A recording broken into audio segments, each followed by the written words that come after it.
Yazid characterless. Yazid কি ছিল? চরিত্রহীন ছিল।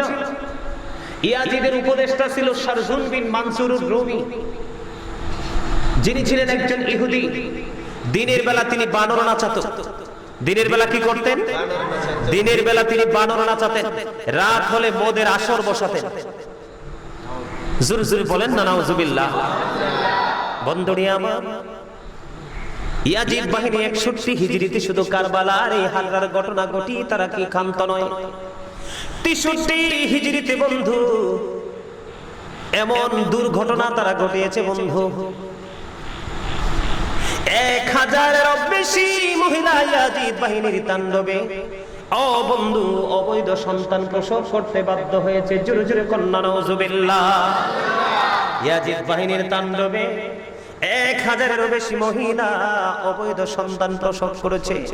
700-র বেশি সাহাবীকে হত্যা করেছে। ও বন্ধু, হাজার হাজার সাধারণ মানুষকে কতল করেছে। মসজিদে নববীকে ঘোড়া রাস্তা বল বানিয়েছে। মসজিদে নববীর মধ্যে 3 দিন পর্যন্ত আজান দিতে দেয়নি, নামাজ পড়তে দেয়নি। ও বন্ধু, এই পৃথিবীর বুকে এখন বর্তমান 90 ইয়াজিদ বের হয়েছে। অনেক বড় বড় শায়েখ, তার নাম, তার হাজার হাজার লক্ষ লক্ষ মানুষ তার পিছনে ঘুরে সেই কারবালার মাসে, সোহাদায়ে কারবালার মাসে ও বন্ধু হুসাইন এবং তার পরিবারকে নিয়ে, আহলে বাইতকে নিয়ে আলোচনা না করে ইয়াজিদের প্রশংসায় পঞ্চমুখ। জোরে জোরে কন্যা নাউজুবিল্লাহ। আপনারা কি ইয়াজিদের পক্ষে না হুসাইনের পক্ষে? আর জোরে বলেন ইয়া রাসূলুল্লাহ। কথা বলেন না কেন? কার পক্ষে? ইমাম হুসাইন রাদিয়াল্লাহু তাআলা আনহুর পক্ষে থাকবেন। কারণ বন্ধু, এখানে পক্ষে থাকার একটা অন্যতম কারণ হলো এই এই দাঁড়াও দাঁড়াও, এইদিকে কালো শার্ট, টুপি ছাড়া এই 3টা একসাথে, 4টা একসাথে, এদিকে এদিকে এই যেখানে। ব্যাপার কি? তোমার সমস্যা কি? তুমি নিজেও ডিস্টার্ব করতেছো, ওদেরকে আলোচনা শুনতে দিচ্ছ না। তুমি সামনে আসো, আসো, এদিকে আসো, এখানে বসো আমার সামনে। এই যে এখানে বসবা, ভালো না লাগলে এই দিক দিয়ে বের হয়ে সোজা বাড়িতে যে বিছানায় ঘুমাইবা, ঠিক আছে? বন্ধুরে আমার, ইয়াজিদ বাহিনী অত্যন্ত চরিত্রহীন ছিলেন। কি ছিলেন? মসজিদে নববী যারা হজে গিয়েছেন তারা দেখেছেন, আমি নিজের চোখে বন্ধু দেখেছি, মসজিদে নববীর মধ্যে যখন বন্ধু কদম দিয়েছি রে, মসজিদে নববীতে কদম দেওয়ার পরে আমার কাছে মনে হয়েছিল আমি মনে হয় জান্নাতুল ফিরদাউসে কদম দিয়েছি। আমার ভিতর বাহির বন্ধু মোমের মতো হয়ে গেছে, হৃদয়টা শীতল হয়ে গেছে। ও বন্ধু, পিপাসা যদি লাগতো রে, শুধু মসজিদে নববীর মধ্যে গিয়ে জমজমের পানি খাওয়ার জন্য আমি অধীর আগ্রহে থাকতাম। পানির পিপাসা লাগলেও বন্ধু মসজিদে নববীতে গিয়ে খেতাম। আপনারা অনলাইনে দেখবেন মসজিদে নববীর ছবি ভিডিও কিন্তু অনলাইনে ঘোরাফেরা করছে।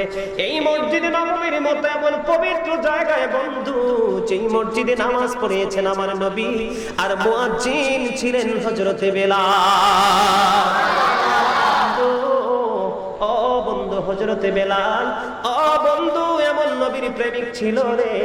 এই মসজিদে নববী এমন একটা বরকতময় মসজিদে বন্ধু, এই মসজিদে নববীর মধ্যে নামাজ পড়েছে বন্ধু হাজী সাহেবরা কম্পিটিশন করে। এই মসজিদে নববীর মধ্যে 3 দিন 3 রাত্র আজান দিতে দেয়নি, ও বন্ধু নামাজ পড়তে দেয়নি। বলে হুজুর গো, তাহলে কি করেছিল গো? আজান দিতে দেয়নি, নামাজ পড়তে দেয়নি। ওই ইয়াজিদ বাহিনী ঘোড়া বেঁধেছিল, ঘোড়া রাস্তা বল বানিয়েছিল। জোরে জোরে বলেন না নাউজুবিল্লাহ। মদ কি হালাল না হারাম?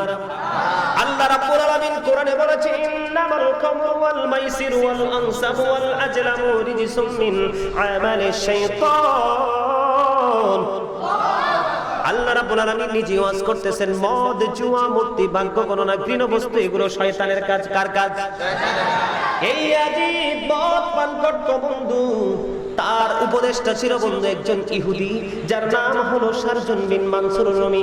দিনের বেলা বন্ধু বানর নাচাতো, রাতের বেলা হলে মদর আসর বসিয়ে নষ্ট নারীদের কিনে রং তামাশা করত। ওই উপদেষ্টার নির্দেশে ইমাম হুসাইন রাদিয়াল্লাহু তাআলা আনহু তার সঙ্গীদেরকে কতল করার জন্য ইয়াজিদ বাহিনী বন্ধু মরিয়া হয়েছিল এবং তাদেরকে পৃথিবী থেকে নিষ্ঠুরভাবে বন্ধু বিতাড়িত করেছে, শহীদ করেছে।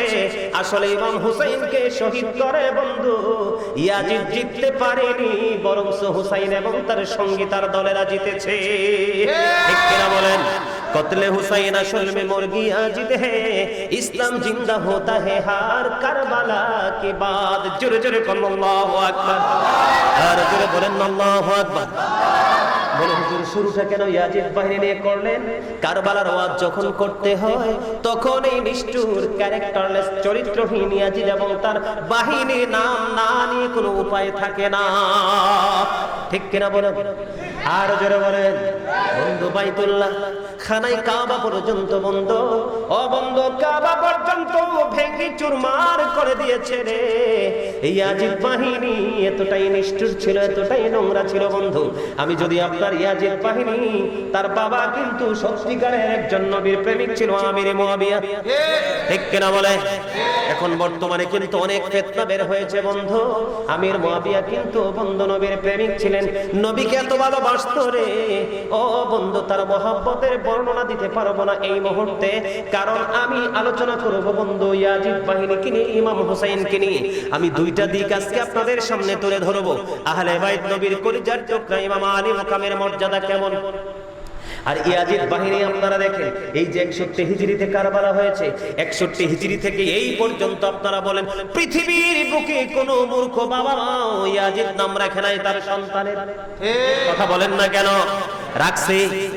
এখান থেকে বোঝা যায় বন্ধু ইয়াজিদের অস্তিত্ব প্রকাশ্যে আমাদের পৃথিবীর বুকে নাই, কোন ইমানদার মুসলমানের মধ্যে নেই। কিন্তু বন্ধু রাসূলের দুশমন আছে কিছু, তারা ইয়াজিদ বাহিনীর প্রশংসা করে। আমি নিজে শুনেছি, আপনারা শুনেছেন কিনা? অনলাইনে একজন বড় বাপের একজন বন্ধু আলেম, তিনি কিভাবে পড়াশোনা করেছে, কিভাবে অবজারভেশন করেছে আমি জানি না। ইনি বন্ধু কারবালার মাঠে ইমাম হুসাইনের আলোচনা না করে ইয়াজিদের প্রশংসা করছে। কয় ইয়াজিদ রহমাতুল্লাহি আলাইহি উনি নাকি 100 রাকাত তারাবি, ইনি নাকি 100 রাকাত নামাজ পড়েছেন, কোরআনে হাফেজ ছিলেন। সম্পূর্ণ ভুল কথা বন্ধু। ইমাম হুসাইন রাদিয়াল্লাহু তাআলা আনহু ছিলেন ওই জামানার একজন বড় মুহাদ্দিস। জোরে বলেন আল্লাহু আকবার। ওনার কাছে যখন কোনো মানুষ সমাধানের জন্য যাইতেন, কোনো মাসালার জন্য যাইতেন, এত সুন্দর সুশৃঙ্খল মিষ্টি ভাষায় বন্ধু, সাবলীল ভাষায় বন্ধু তৎকালীন সময় তিনি মানুষকে ফয়সালা দিয়ে দিতেন। তিনি এমন একজন বন্ধু জান্নাতি যুবকদের সরদার, রাসূলের কলিজার টুকরা ইমাম হুসাইন সম্পর্কে আমার নবী অত্যন্ত চমৎকার বয়ান করে গেছে। এই বন্ধু, এই গোশবা মুন্সিবাড়ি জামে মসজিদ প্রাঙ্গণের মানুষ, তোমাদেরকে আমি বলছি, বিশেষ করে যুবক ভাই যারা তোমরা উপস্থিত হয়েছে, তোমাদেরকে আমার নবী যুবকদের জন্য একটা সুস্পষ্ট একটা মেসেজ দিয়ে গেছেন। আমার নবী বলে দিয়েছেন ইমাম হুসাইন রাদিয়াল্লাহু তাআলা আনহু তোমাদের জন্য একটা নিয়ামত। কার জন্য? যুবকদের জন্য। কার জন্য? আমার রাসূল বলেছেন আল হাসান ওয়াল হুসাইন সাইয়্যিদু শাবাবি আহলিল জান্নাহ। আমার নবী বলেছেন ইমাম Hasan and Hussain are the leader of younger people in জান্নাত। আমার নবী বলেছেন জান্নাতে যুবকদের লিডার, সরদার হবে, ইমাম হবে ইমাম হাসান হুসাইন দুই ভাই। আরো জোরে কন্যা সুবহানাল্লাহ। ওয়াজ কি আমার না রাসূলের? রাসূলের কথা সত্য না মিথ্যা? সন্দেহ করলে ঈমান থাকবে। আরো জোরে বলে বন্ধুরে আমার, হি ওয়াজ ভেরি ট্রুথফুল। আমার নবী ছিলেন সত্যবাদী। কথা বলেন না কেন? এই জন্যই তাকে নামকরণ করা হয়েছে আল আমিন।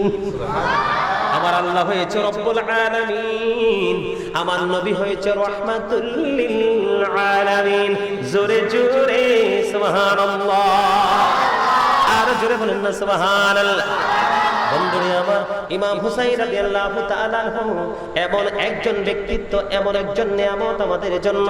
আমরা যদি হুসাইনি কাফেলার অন্তর্ভুক্ত হয়ে যদি জীবন যাপন করতে পারি, তাহলে আমাদের জীবনটা বন্ধু ধন্য হয়ে যাবে। হাদিস শরীফের মধ্যে এসেছে, আমার নবী বলেছেন, যারা ইমাম হুসাইন হাসান হুসাইনকে ভালোবাসলো তারা যেন আমি নবীকে ভালোবাসলো, যারা আমি নবীকে ভালোবাসলো তারা যেন আল্লাহকে ভালোবাসলো, আর যারা আল্লাহকে ভালোবাসলো তাদের ঠিকানা হবে জান্নাত। বন্ধুরে আমার, বিপরীত দিকে যদি যাই, বন্ধু বড়ুয়া গোসবা মুন্সিবাড়ি জামে মসজিদের মানুষ, আজকের এই দিন হলো বন্ধু জুমার রাত্র। আজকের রাত কি? জুমার রাত। আমার মা বোনদেরকে বলবো, মা গো, ও আমার বোনেরা, হৃদয়ের জানালা খুলে তোমরা সবাই শোনো যে ইমাম হুসাইন আমাদের জন্য কত বড় নিয়ামত। বন্ধু, আমার মা বোনদের জন্য পর্যন্ত নিয়ামতের খবর দিয়েছেন আমার নবী। আজকে আমার মা বোনের আলোচনা শুনবে, ওনারা মনে মনে বলতে পারেন যে হুজুর, ইমাম হুসাইন আপনারা যুবকদের সরদার হবে, লিডার হবে, আপনারা আপনাদের ইমাম পেয়ে গেছেন, নেতা পেয়ে গেছেন, আমরা আমাদের নেত্রী খুঁজতে চাই। আমার নবী মা বোনদের জন্য নেত্রী বরাদ্দ করে দিয়েছেন। সেই নেত্রীটা হলো কি জানেন? ইমাম হাসান হুসাইনের কলেজার টুকরা মা খাতুনে জান্নাত ফাতেমা। আমার নবী বলেছেন, ফাতেমা তু সাইয়্যিদাতু নিসাই আহলিল জান্নাহ। আমার নবী বলেছেন, mother Fatema is the leader of females in জান্নাহ। আমার নবী বলেছেন, মা, ও আমার মা, আমার বোনেরা সবাই শোনো গো, আমার নবী বলেছেন, যারা মুমিনা হবে, ঈমানদার হবে, ঈমানদার মুমিনা আমার মা বোনেরা, তাদের জন্য জান্নাতে সরদারিনী হবেন মা খাতুনে জান্নাত ফাতেমা। জোরে জোরে বলেন না সুবহানাল্লাহ, আর জোরে। বন্ধুরে আমার, এই জন্য বলতে চাই আমি, ইমাম হুসাইন আমাদের জন্য নিয়ামত। যেটা আমি বলতে চেয়েছিলাম বিপরীত দিক, আমার রাসূল বলে দিয়েছেন, যারা হাসান হুসাইনকে কি করবে, ইমাম হাসান হুসাইনের সাথে শত্রুতা করবে, তারা আমি নবীর সাথে শত্রুতা করলো। আর আমি নবীর সাথে যারা শত্রুতা করলো, তারা যেন আল্লাহর সাথে শত্রুতা করলো। আর আল্লাহর সাথে যারা শত্রুতা করলো, তাদের ঠিকানা হবে অবর্ণনীয় দুঃখ, কষ্ট, যন্ত্রণার জায়গা জাহান্নাম। জোরে জোরে বলেন নাউজুবিল্লাহ। আপনারা জান্নাত চান না জাহান্নাম চাই? আমরা সবাই বন্ধু জান্নাত চাই। জান্নাতে তো সহজ না রে।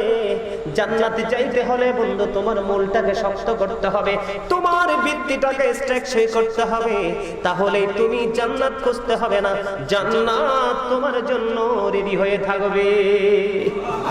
জোরে জোরে কন্যা সুবহানাল্লাহ, আর জোরে বলেন সুবহানাল্লাহ। ইমাম হাসান হুসাইনকে ভালোবাসার দরকার আছে না নাই? আর জোরে বলেন। আজকের মাহফিল করাচ্ছেন, টাকা পয়সা খরচ হচ্ছে কি হচ্ছে না? বন্ধু, এই কারবালার মাসে বন্ধু টাকা খরচ করবা, এই শিক্ষা দিয়েছেন ইমাম হুসাইন রাদিয়াল্লাহু তাআলা আনহু। ইমাম হুসাইন রাদিয়াল্লাহু তাআলা আনহু তিনি সব সময় কোরআন তেলাওয়াত করতেন, বেশি বেশি করে তিনি নফল নামাজ পড়তেন। ও বন্ধু, বেশি বেশি করে তিনি ইবাদত বন্দেগি করতেন, বেশি বেশি করে তিনি কোরআন তেলাওয়াত করতেন, বেশি বেশি করে প্রতিনিয়ত তিনি তাহাজ্জুদের নামাজ পড়তেন। এবং তিনি 61 হিজরিতে শাহাদাত বরণ করার পূর্বক্ষণেও তিনি নামাজ পড়েছে। জোরে জোরে বলেন না সুবহানাল্লাহ। ইমাম হুসাইনের জীবনী হলো আমাদের জন্য উত্তম একটা আদর্শ। কথা বলেন না কেন? ইমাম হুসাইন আমাদের জন্য মডেল, ইমাম হুসাইন আমাদের জন্য আদর্শ। একদিন বন্ধু ওনার কাছে একদিন এক ভিক্ষুক আসলেন ওনার কাছে সাহায্যের জন্য। ভিক্ষুক যখন আসলো তখন ওনার কাছে নাই, দান করার মতো কোনো কিছু নাই। অথচ ইমাম হুসাইনের দাম্পত্য জীবনে দান সৎকার ক্ষেত্রে দেখতে পেলাম, অনেক কিতাব ঘাটলাম বন্ধু, উনি এমন দানশীল ছিল রে, যখন ওনার কাছে যেই কোনো মানুষ সাহায্যের জন্য হাত বাড়াতেন, ওনার জুব্বার মধ্যে বন্ধু যা থাকতো মোট করে সব তিনি দিয়ে দিতেন। সুবহানাল্লাহ। একদিন ভিক্ষুক আসলেন, কি করলেন? একদিন ভিক্ষুক আসলেন, এই মুহূর্তে ওনার কাছে কিছুই নেই। তিনি কি করলেন? ভিক্ষুকটাকে বসিয়ে রাখলেন, ভিক্ষুকটাকে বসিয়ে রাখলেন, ভিক্ষুকটাকে বসিয়ে রাখলেন। উনি কি ওনাকে বললেন, তুমি একটু ধৈর্য ধরে একটু বসো। কিছুক্ষণের মধ্যে বন্ধু এক ব্যক্তি ওনার কাছে 5 থলে দিনার নিয়ে আসলেন, তার মানে 5 ব্যাগ টাকা নিয়ে আসলেন। কয় ব্যাগ? 5 ব্যাগ টাকা নিয়ে ইমাম হুসাইন রাদিয়াল্লাহু তাআলা আনহুর কাছে এসে হাজির হলো। রে যুবক, কত মোবাইল ফেসবুকে শেষ করো, কত টাকা ফেসবুকে ধ্বংস করে দাও, কত টাকা তোমরা ইউটিউবে শেষ করে দাও, ফেসবুক, ইউটিউব, টুইটার, ইনস্টাগ্রামে ঢুকে শেষ করে দাও, কিন্তু দ্বীনের কাজে তোমরা দিতে চাও না। ইমাম হুসাইনের সাথে জান্নাতে যেতে হলে ইমাম হুসাইন যদি তোমার জন্য রিসিপশনে তোমার জন্য রাখতে চাও, দেখতে চাও, তাহলে ইমাম হুসাইন রাদিয়াল্লাহু তাআলা আনহুকে ফলো করতে হবে। 5 ব্যাগ টাকা নিয়ে যখন ওনার কাছে আসলো, আসতে দেরি সঙ্গে সঙ্গে তিনি এই 5 ব্যাগ 5 ধরে দিনার তিনি ভিক্ষুককে দিয়ে দিল। আমি আপনাদেরকে বুঝাইতে চাই বন্ধু, ইয়াজিদের জীবন থেকে মানুষ মদ খাওয়া শিখেছে। কি খাওয়া? মদ খাওয়া। কথা বল না কেন? ইয়াজিদের জীবন থেকে মানুষ মদ খাওয়া শিখেছে। কি শিখেছে? মদ খাওয়া শিখেছে। আর হুসাইনের জীবন থেকে মানুষ নফল নামাজ শিক্ষা নিয়েছে, হুসাইনের জীবনী থেকে কোরআন তেলাওয়াত শিক্ষা নিয়েছে, অসহায় মানুষের সহায় কিভাবে হতে হয় সেই ট্রেনিং নিয়েছে। জোরে জোরে বলেন না সুবহানাল্লাহ। বন্ধুরে আমার, ইমাম হুসাইন একটা নাম না রে বন্ধু, এটা যেন একটা কুল কিনারাহীন এক মহাসমুদ্র। ইমাম হুসাইন, ইমাম হাসান হুসাইন দুইটা ভাই, কুল কিনারাহীন এক মহাসমুদ্র রে বন্ধু। এই দুই ভাইকে নিয়ে বন্ধু লিখতে গেলে লেখা কাঁদে, লিখতে গেলে লেখক কাঁদে, কাঁদে খুদ কলম। পৃথিবীর সমস্ত পেপার কলকারখানা থেকে বন্ধু পেপার গুলো লিখতে লিখতে শেষ হয়ে যাবে, তারপরেও রাসূলের কলিজার টুকরা ইমাম হাসান হুসাইনকে নিয়ে লেখা শেষ হবে না। জোরে জোরে বলুন না সুবহানাল্লাহ। বন্ধুরে আমার, ইমাম হুসাইন রাদিয়াল্লাহু তাআলা আনহু এমন একজন ব্যক্তিত্ব ছিল রে, এমন একজন মানুষ তিনি বন্ধু ছিলেন। দুই ভাই ছোট্ট, দুই ভাই কি ছোট্ট বন্ধু সফরে বের হয়ে গেল। দুই ভাই যখন সফরে বের হয়ে গেল, সফরে বের হয়ে যাওয়ার পরে দেখেন আমাদের মধ্যে অনেক মুরব্বী মানুষ ওযু করতে যায় বা বিভিন্ন আমল করতে যায়, তাদের আমল হয় না, আছে না নাই? এখন বর্তমান যুগটাকে একটু ডিজিটাল হয়েছে না, একটু আধুনিক হয়েছে। এখনকার ছেলেরা একটু সূক্ষ্ম সুন্দরভাবে সব নিয়ম কানুন জানে, আগের দিনের মুরব্বীরা এত সুন্দর করে জানে না। কিন্তু এর মানে আমি এটা বলছি না যে তাদের আমল কবুল হবে না, আমি বাস্তবতা আপনাদের সামনে তুলে ধরছি। ইমাম হাসান হুসাইন দুই ভাই বন্ধু বের হলো সফরে। সফরে বের হওয়ার পরে হঠাৎ করে দেখতে পাইলেন একজন বুড়ো ওযু করতেছেন, একজন মুরব্বি ওযু করতেছেন। এবার হাসান হুসাইন দুই ভাই বন্ধু মনে মনে চিন্তা করতেছে, এক ভাই আরেক ভাইয়ের সাথে পরামর্শ করতেছে, ভাইয়া দেখো ওই যে বুড়ো দাদু ওযু বানায় গো, কিন্তু বুড়ো দাদুর ওযুটা হয় না দেখতে পাইতেছি। আল্লাহু আকবার। দুই ভাই কিন্তু ছোট ছোট, কি দুই ভাই বুড়ো দাদু ওযু করতেছে কিন্তু ওযু হয় না, ওযু কি হয় না? ওযু হয় না। এবার এই দৃশ্য দেখে দুই ভাই বুদ্ধি পরামর্শ করলেন, ভাইয়া চলো গো এই বুড়ো দাদুকে ওযু শেখাবো আজকে দুজন মিলে।